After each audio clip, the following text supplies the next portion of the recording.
병 229페이지에 있습니다. 사도행전 23장 25절에서 35절까지 한 절씩 교독하겠습니다. 또 이 아래와 같이 편지하니 일러스되 클라우디오 루시아는 총독 벨릭스 각하께 문안하나이다. 이 사람이 유대인에게 잡혀 죽게 된 것을 내가 로마 사람인 줄 들어 알고 군대를 거느리고 가서 구원하여다가 유대인들이 무슨 일로 그를 고발하는지 알고자 하여 그들의 공회로 데리고 내려갔더니 고발하는 것이 그들의 율법 문제에 관한 것뿐이요 한 가지도 죽이거나 결박한 사유가 없음을 발견하였나이다. 그러나 이 사람을 해하려는 관계가 있다고 누가 내게 알려주기로 곧 당신께로 보내며 또 고발하는 사람들도 당신 앞에서 그에 대하여 말하라 하였나이다 하였더라. 보병이 명을 받은 대로 밤에 바울을 데리고 안디바드리에 이르러 이튿날 기병으로 바울을 호송하게 하고 영내로 돌아가니라. 그들이 가이사랴에 들어가서 편지를 총독에게 드리고 바울을 그 앞에 세우니 총독이 읽고 바울더러 어느 영지 사람이냐 물어 길리기아 사람인 줄 알고 이르되 너를 고발하는 사람들이 오거든 내 말을 들으리라 하고 헤롯 궁에 그를 지키라 명하니라. 아멘. 스웹에 나오신 여러분들을 환영하고 축복합니다. 천부장이 바울의 생질인 사람을 통하여서 바울의 상황을 알고 은밀하게 제3시에 즉 저녁 9시에 백부장 둘을 불러다가 병사들 약 470명을 준비시키죠. 보병과 기병과 창병을 준비시켜서 바울을 태워 총독 벨리스에게 보내려고 합니다. 빈손으로 보내지 아니하고 편지의 내용을 써서 지금 후송하는 이 사람이 어떠한 일 때문에 가게 됐는지 그 편지를 쓰게 되죠. 지난 시간에 이어서 오늘 바울이 이제 총독 벨리스에게 가는 과정 가운데 그 상황을 우리가 지금 본문을 통해 읽었습니다. 천부장이 편지의 내용을 우리가 25절부터 30절까지 기록되어졌는데요. 그 편지의 내용을 잘 살펴보면 이와 같죠. 26절에 자기 자신을 소개합니다. 클라우디오 루시아는, 글라디오라는 이름은 로마식 이름이고 루시아는 헬라식 이름입니다. 헬라인과 동시에 로마의 신분을 가지고 있는 이 천부장, 어마어마한 돈을 가지고 로마의 시민권을 딴 그 천부장이 자기의 소개를 하고 있는 것이죠. 그래서 오늘 본문의 편지의 내용을 크게 세 가지 내용으로 요약하면, 첫 번째는 바울이 로마 시민임을 알고 먼저 군대를 동원하여 자기를 구해주었다라고 말합니다. 유대인들에게 잡혀 죽게 된 것을 내가 저 사람이 로마 사람인 것을 알고 군대를 거느리고 가서 구원하였다라는 것이죠. 어떻게 보면 굉장히 맞는 말 같습니다. 그러나 여기에는 숨겨져 있는 거짓말이 있어요. 천부장은 시시비비를 가리지 않았습니다. 바울을 두 쇠사들로 결박하였고 심지어 채찍을 가하려고까지 했던 사람이었어요. 그러나 바울이 로마 시민인 사람을 결박하고 채찍질하려고 했던 그것을 문제 삼을 것 같아서 먼저 편지로 거짓말을 쓰고 있는 것이죠. 철저하게 자기중심적인 내용입니다. 두 번째 29절에 보면 사내들인은 본인이 공회를 소집했고 한 가지도 죽이거나 결박할 만한 사유를 내가 29절에 발견하지 못했다, 이런 내용을 써요. 물론 맞습니다. 바울이 어떠한 법을 어기지 않았기 때문에 죽이거나 결박할 만한 사유는 하나도 없었어요. 여기에도 또 한 가지 숨겨진 거짓이 있는데, 그렇다면 자신의 권한으로서 바울을 얼마든지 풀어줄 수 있었지만 천부장은 그렇게 하지 않았다는 것이죠. 그럼 이 사람을 지금 보내고 있으면서 은근슬쩍 자기 자신에게 공을 인정해 주기를 원하고 있는 것이. 세 번째는 30절에 이 사람을 해하려는 관계가 있다고 누가 내게 알려주기로 당신께 보내며 또 고발하는 사람들도 당신 앞에서 그에게 대하여 말하라 하였나이다. 이것도 거짓말이었습니다. 지금 편지의 내용은 사실을 왜곡하고 과장하고 또 거짓으로 덮어두고 자기의 잘못을 쓰지 않은 그러한 정직한 보고의 내용이 아니라 사실을 왜곡하고 과장되고 허위로 가득 찬 거짓된 편지를 지금 천부장이 총독 벨리스에게 쓰고 있는 것이죠.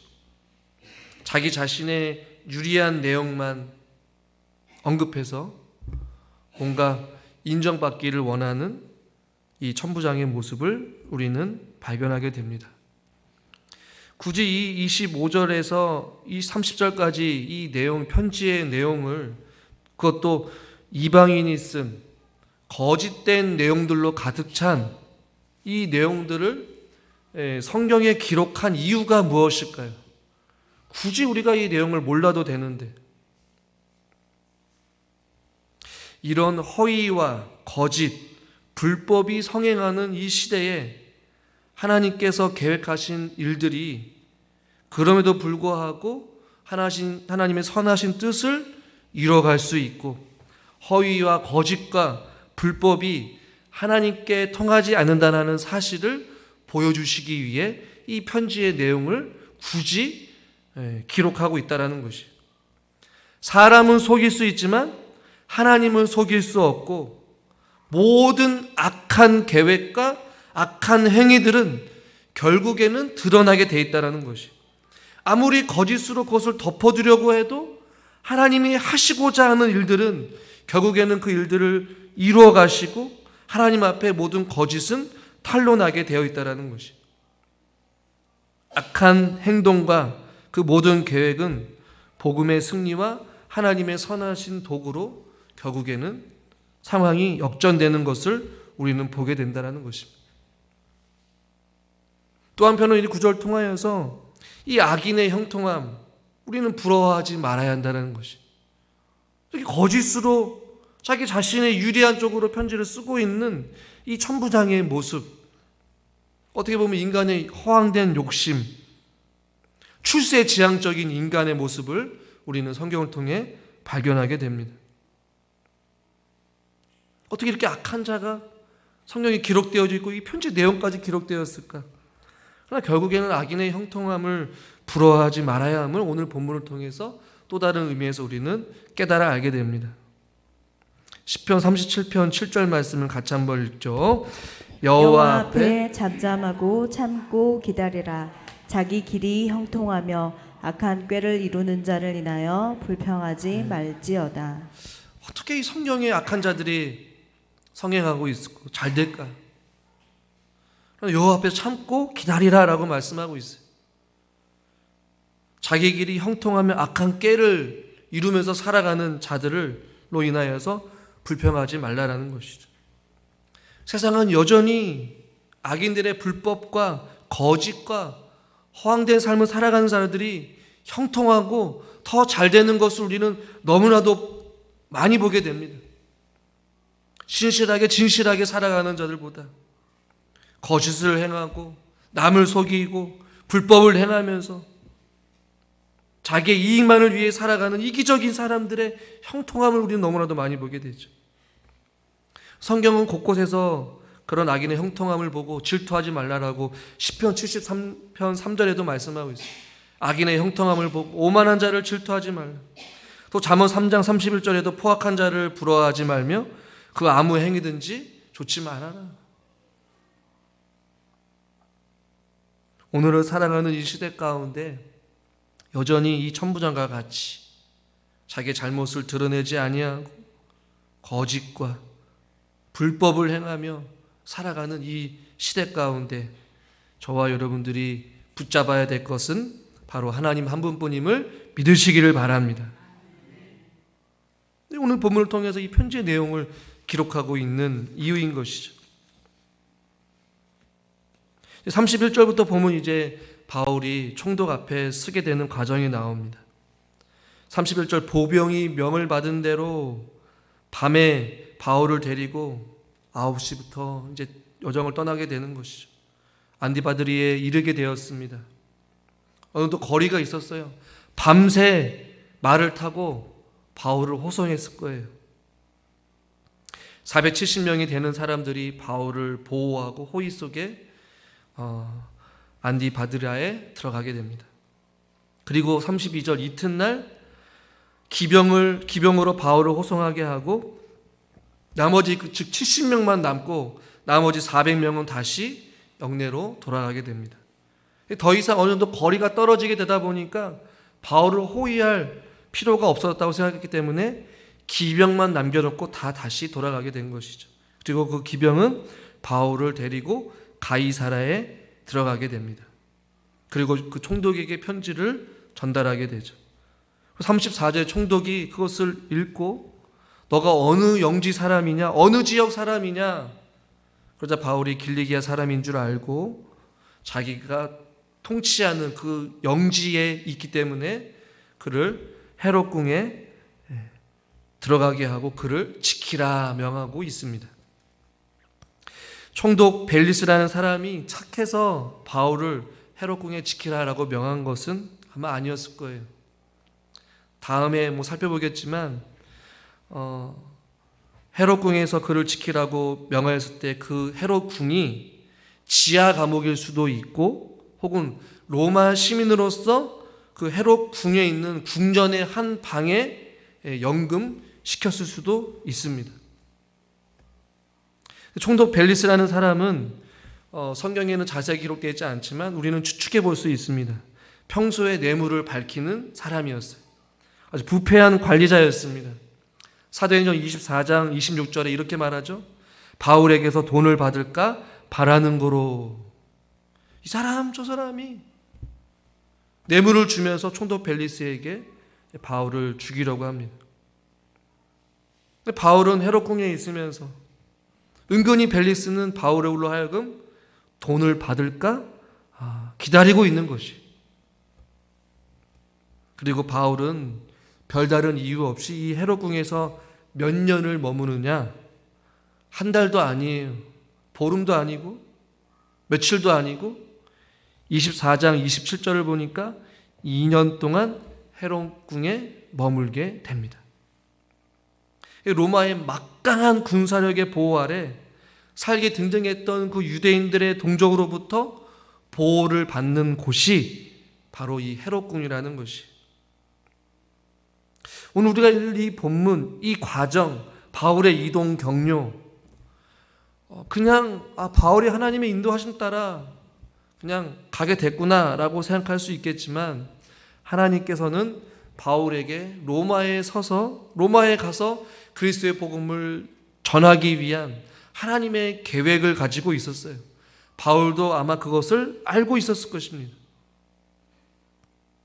오늘 이 본문의 사건을 어떠한 관점에서 보느냐에 따라서 오늘 저와 여러분들의 처지가 전혀 달리 해석될 수 있음을 저는 말씀드리고 싶습니다. 왜 그러느냐? 여러분, 바울이 현실적으로 생각해 보면 억울하게 지금 또 다른 감옥에 갇혀 있는 것처럼 보일 수가 있습니다. 학자들마다 이 헤롯궁이 정말로 지하 감옥인지 로마 시민으로서 누릴 수 있는 어떤 궁전의 한 방에 머물렀는지 아무도 몰라요. 그러나 중요한 것은 인생의 말년에 일평생을 목숨을 다해 자기의 인생의 전부를 다 들여서 복음을 전한 것밖에 없는 한 사람의 인생의 말로가 지금 억울하게 죽음의 위협 속에 지금 감옥에 갇혀 있는 이 상황을 우리는 보게 된다는 것이죠. 어떻게 보면 저와 여러분들도 누군가는 믿음 생활을 열심히 하였고 주님을 위해 살았고 주님께 헌신하면서 일평생을 살았는데 여전히 우리 안에 시련이 있고 아픔이 있고 염려와 근심이 있고 하루하루에 살아가는 것이 버겁고 힘들 때마다 하나님이 어떻게 나한테 이 인생의 말년까지 이런 고난과 시련과 아픔을 줄까? 왜 나에게 여전히 해결되지 아니할 것 같은 그러한 기도의 제목을 주셨을까? 가정의 어려움이 끝이 없고 경제적인 위기와 자녀가 인생이 계속해서 어려움을 겪으면서 살아가. 평안할래야 평안할 수 없는 어떤 그런 상황으로 계속 우리를 몰고 가는 그 하나님의 상황 속에서 믿음 생활을 하는 것이 때로는 버거울 때가 있어요. 그러나 저는 이것을 또 다른 관점에서 보면 이 헤롯이라는 궁, 비록 갇혀 있지만, 제한된 공간에 있지만, 이 감옥이라는 곳은 바울에게 쉴만한 물가요, 푸른 초장이라는 것을 말씀을 통해 우리는 보게 된다는 것이. 2년이라는 시간을 바울은 이 헤롯 궁에서 로마의 보호 속에서 편안하고 가장 안전하게 그의 인생의 말년의 시간을 보냈다라는 것이.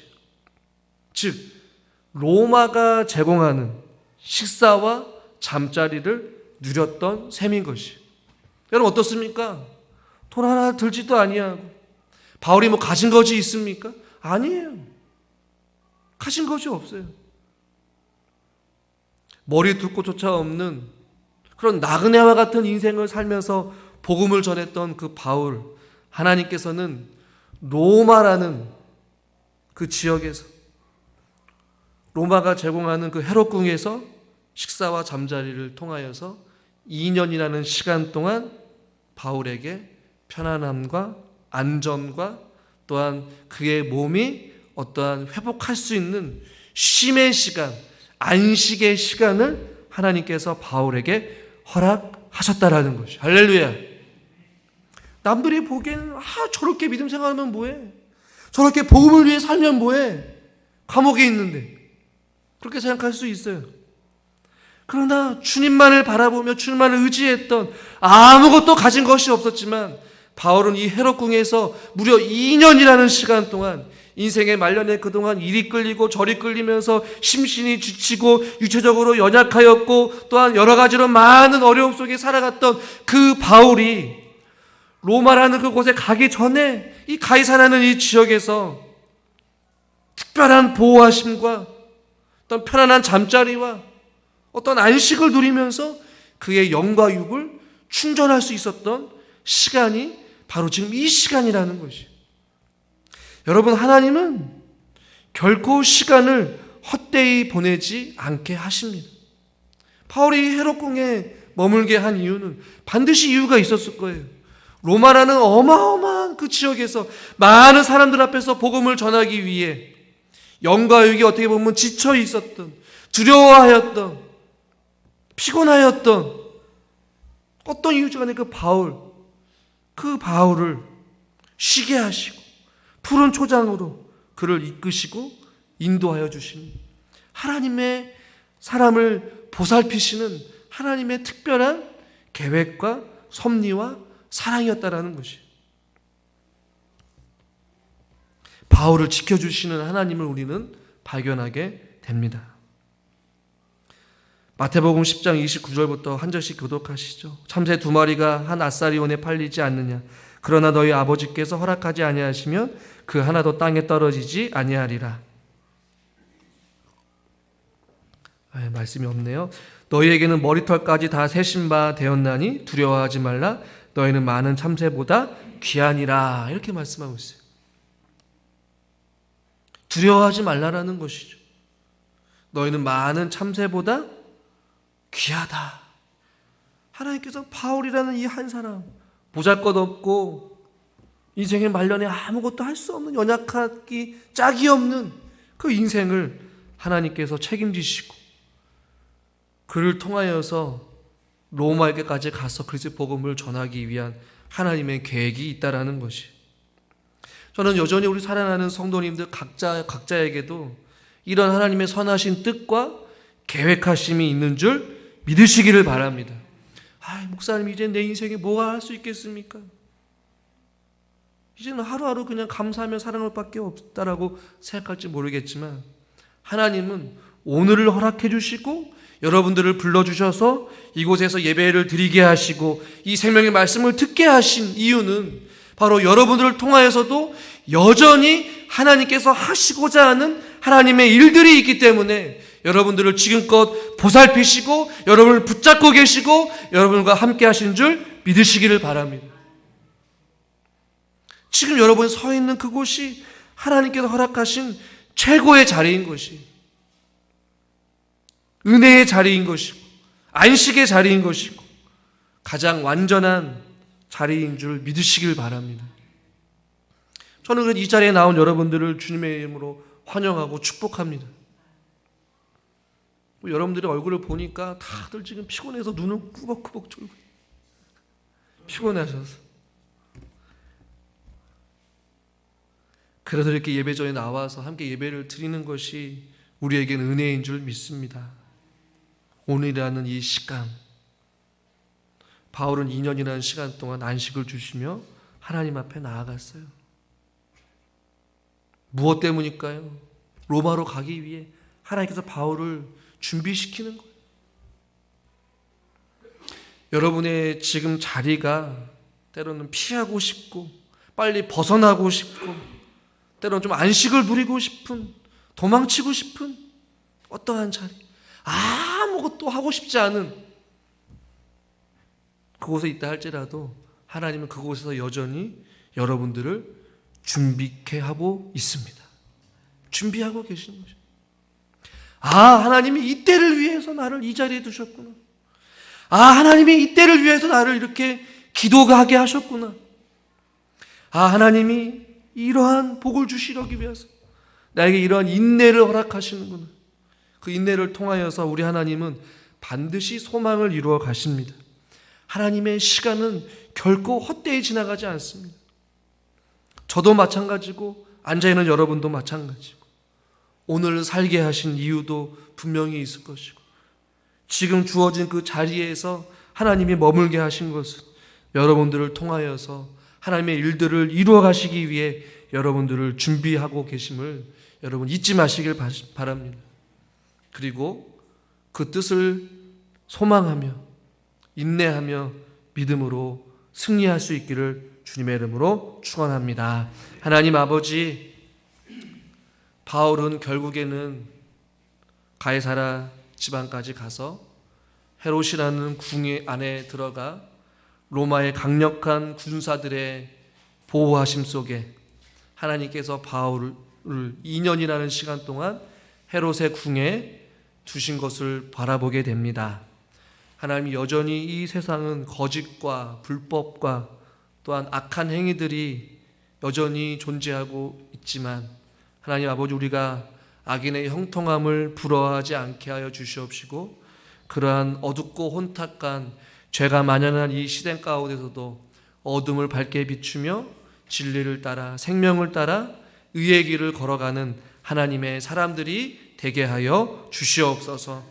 하나님, 때로는 우리가 머문 자리 또 주어진 우리의 삶이 때로는 어렵고 힘들고 고난의 연속이라 할지라도 또한 그곳으로 부르신 하나님의 선하신 뜻과 계획과 섭리가 있는 줄 믿고 인내하며 소망을 이루어 갈 때까지 하나님의 뜻을 따라 믿음으로 순종하며 그 길을 걸어가게 하여 주시옵소서.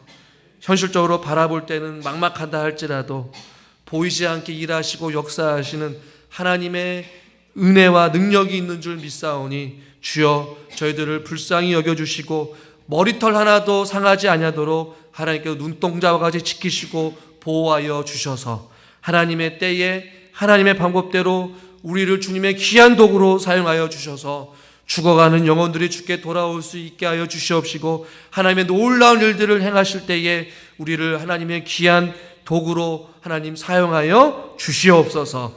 예수님의 이름으로 기도드리옵나이다. 아멘.